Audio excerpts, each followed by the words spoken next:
अरे कहाँ जा रही हो? स्कूल छोड़ने जा रही हूँ, नीचे बस खड़ी है। बस 2 मिनट रुक जाओ, मैं चेंज करके साइशु को स्कूल छोड़ दूंगा। बस बस, तुम सिर्फ बातें करते रहते हो, होता तो कुछ है नहीं तुमसे। बाय बेटा। 5 मिनट लेट हुआ नहीं कि चिल्लाना चालू कर देती है। अरे क्या हुआ, बस छूट गई क्या? तुमने इसके बस की फीस भरी थी?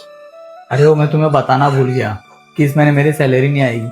अरे तो साफ साफ बोल देते कि मैं नहीं कमा पा रहा, नहीं पढ़ा पा रहा अपनी बच्ची को। अरे मैं कर लेती कोई जॉब, मैं पढ़ा लेती अपनी बेटी को। सुनो शाइशु बेटा, तुम्हें अब सरकारी स्कूल में पढ़ना पड़ेगा, क्योंकि तुम्हारे बाप की तो इतनी औकात नहीं है कि वो तुम्हें अच्छे स्कूल में पढ़ाए। अरे हो जाती है यार दिक्कतें, सैलरी कभी कभी नहीं आती टाइम पे। अरे तुम नहीं समझोगी तो कौन समझेगा? और जो तुम मेरी बेटी के सामने मेरी बेइज्जती कर रही हो, क्या ये सही है?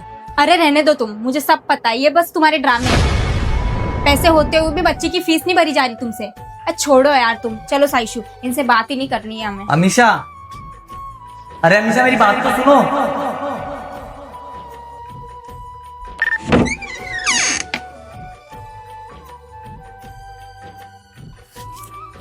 ये लो, मेरी सैलरी आ गई। क्या बात है, तुम्हें सैलरी मिल गई? अच्छा सुनो, सॉरी। हाँ, सॉरी? वो किस लिए?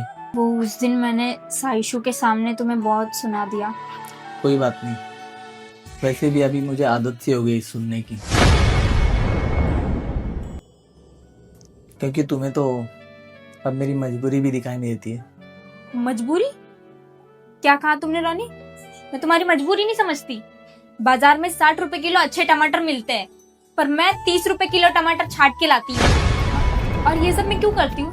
ताकि मैं कुछ पैसे बचा सकूं। रोनी, मैं किसी भी परेशानी को झेल सकती हूँ, लेकिन मैं ये नहीं चाहती कि हमारी बेटी साइशु किसी भी परेशानी को झेले। तो मैं चाहता हूँ क्या मेरी बच्ची ये सब झेले? जब सैलरी नहीं मिल रही तो क्या करूँ? चोरी करके तो लाऊंगा नहीं पैसे।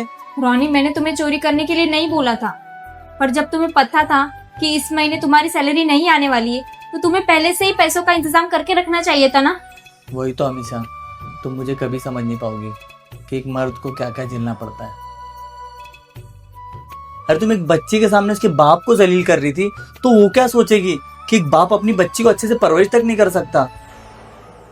और किसी ने सच कहा अमीशा कि मर्द की इज्जत ना तभी तक है जब तक वो पैसे कमा के लाता है, और जिस दिन से वो पैसा कमा के ना लाए ना, तो उसकी कोई इज्जत नहीं करता।